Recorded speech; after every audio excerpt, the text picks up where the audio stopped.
Welcome back to Redo the Healer Anime Review episode number 3.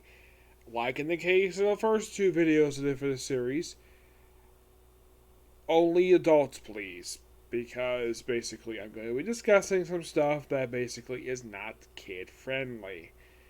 Unlike the other shows, basically, there's similar stuff happen to them like this.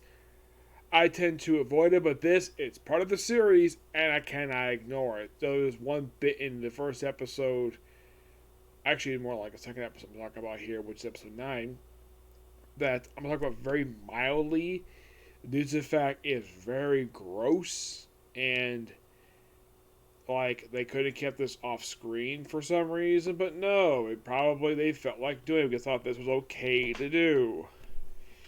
Okay, now in episode 8, they actually meet the Demon Lord. Yes, Evie. This is the first time she's been seen since episode 1. Yes. This actually, you could say, is her first chronological appearance in the series due to the fact that the healer himself had basically rewind time 4 years prior to him officially meeting her. So, him, Freya, and Setsuna basically just hang out at basically a bar, and Evie is happily there. And of course, they save Evie, and they take her back to the barn to basically say, like, of course, he explains basically he does know who she is, the fact she's a candidate for Demon Lord, and the fact that she actually will become a Demon Lord in the future. And, well, get this, then of course, like, he basically offers to protect her, and then by far one of the weirdest things happens. Like, they're in the barn, they go to sleep, Evie is first one seen waking up, and she wakes up to saying, we don't see it, it was censored, we see Katsuya having a three-way with Freya and Setsuna right in front of her. And she's like, what are you doing? Yeah, it's just something. And in case you're curious, though, like, do they in fact do this in the next couple episodes? Episode 9, yes. Episode 10, shockingly, no. There's no instance of basically where they had sex on screen because they focused on something else in episode 10. So, after some persuasion, heck, when he finishes basically having his three-way, he does a little try to seduce Eve. And he's doing this completely naked. Right in front of her. Nothing on him except basically his hair. And he tries to seduce her, and she turns him down. Which, that's interesting, given the fact that the last two women he seduced were very happy to sleep with him. They're very happy to basically give something the most precious thing to a woman. Their chastity. Yep. So, yeah, but basically they're actually upset by it, but they get over it, no problem. And they have a meal at a restaurant, and of course they also have a little shopping bit here where happens a little bit after this, where after the little meal thing, where they go get the meal, and the meal is ruined by mad cow demons. Yes, seriously, that's what these creatures are called, mad cows. And they ride on a giant cow. Yep.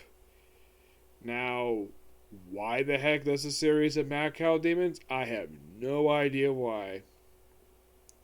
It is one of the strangest things I have ever seen in anime. I've seen various demons in anime, but never cow demons. Like, my gosh. It's like basically the writer. Yes, this happened in the book too, so don't worry about that.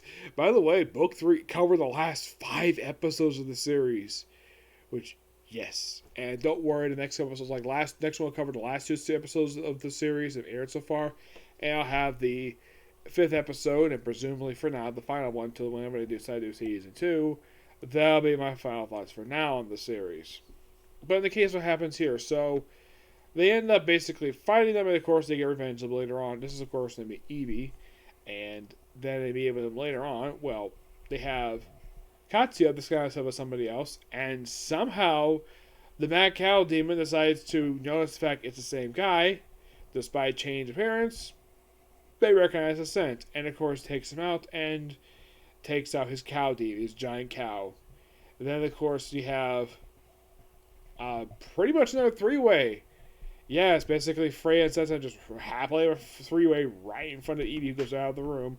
And then, of course, you have Katsuya and Setsuna, where they go out and they find the camp of the Mad Cows. And okay, now the next bit I'm going to talk about here, I'm talking very quickly due to the fact that I found this scene to be disgusting. Like, you could have basically had this happen off screen. You could have censored this. No, we had to keep this in for some stupid reason. Katsuya used an aphrodisiac on the giant cow demon and basically make it to have sexual relations with the mad cows. I am not kidding about that. It is by far one of the grossest scenes I have ever seen in an anime. Like, and the guy passes out, and apparently the creature is still on it, even after they basically admit, yeah, we're the only group after Evie, and then, of course, the cow wakes up, and Supply did it again. Then Gal got rid of the mad cows. Like, wow. Yeah, like I said, this scene was absolutely disgusting. If you want to keep the scene in there, fine. Keep the stuff out. Have it censored, for crying out loud.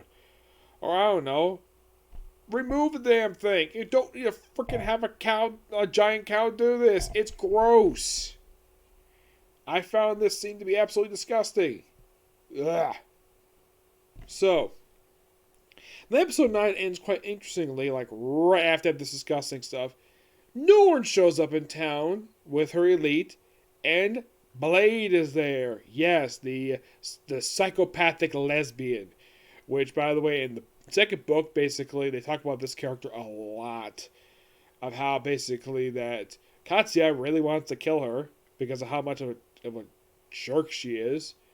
Here, not very much, but yeah, he's going to kill her. Well, he plans to get rid of her.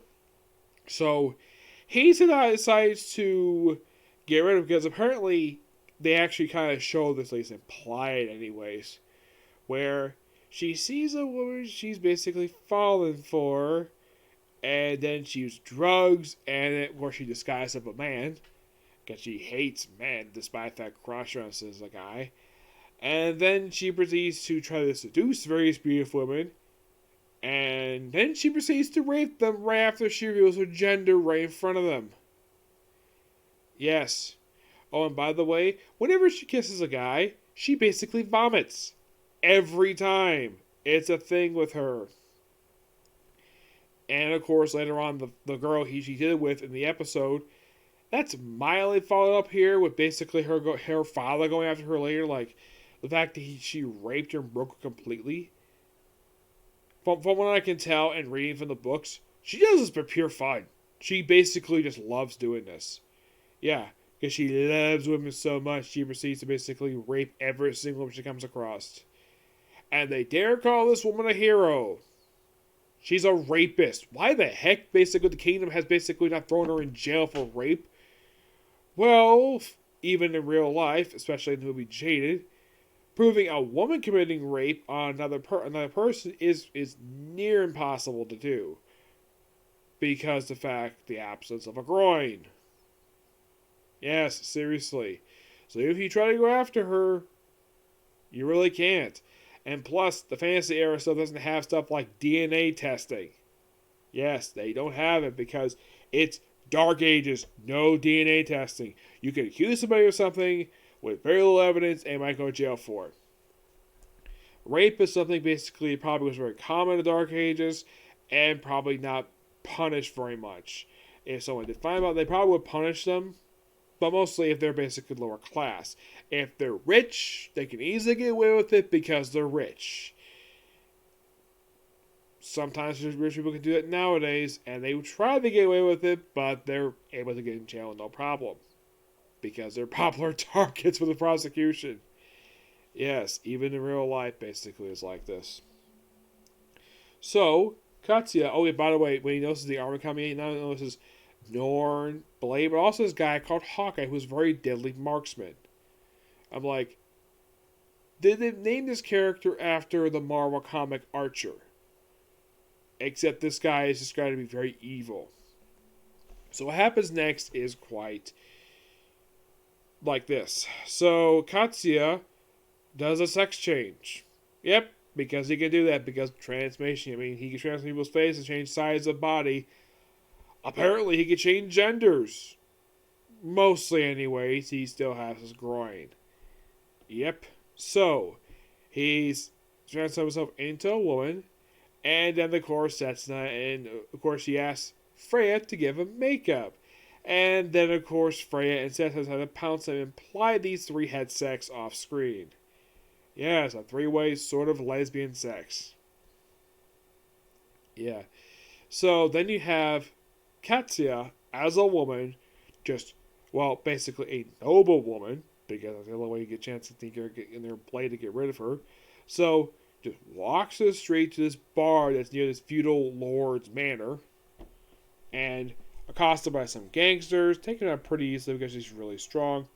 You could apply it to bodybuilder, who knows. Then they would enter this very private bar. I'd say it's a private bar because there's no patrons here. Well, with the exception of Blade herself.